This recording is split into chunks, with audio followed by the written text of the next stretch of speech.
Good evening. Thanks for joining us. I'm Jason Zimmerman. People upset over President Donald Trump's agenda are holding a national day of protest with rallies all across the country. This includes several events in our area.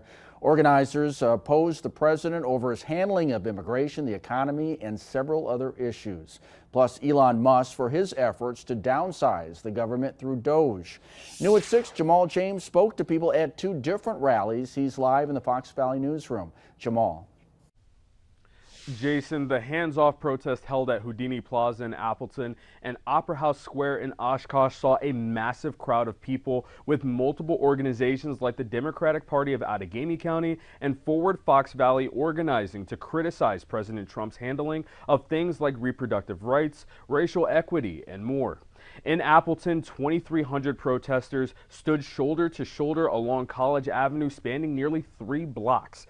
Down in Appleton, the crowd wasn't as big, but that didn't stop people from waving signs like "Hands off our healthcare" and "Stop gaslighting us."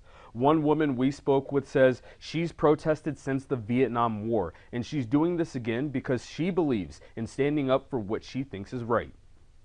I was in Chicago, I was in California. I stood up for the rights of all people, and I am not going to miss standing up for this. It's so important to me to be here.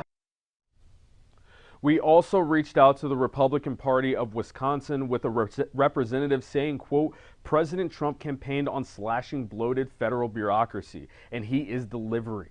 Voters elected President Trump because they believe in his America First agenda. The protests occurring today are based on lies Democrats continue to peddle. The administration has made it clear that any cuts made are the results of eliminating fraud and waste, end quote. Hands-off protests also took place at Light Park in Green Bay, with more continuing around the nation in places like New York, Chicago, and even Milwaukee. Reporting live in the Fox Valley newsroom, Jamal James, Action 2 News. Jamal, thanks. Organizers of the protest in Appleton telling us one person was arrested by police during that event.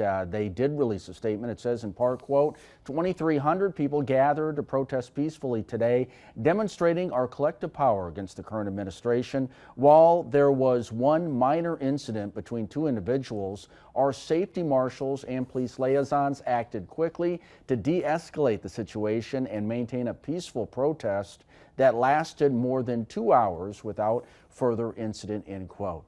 Taking a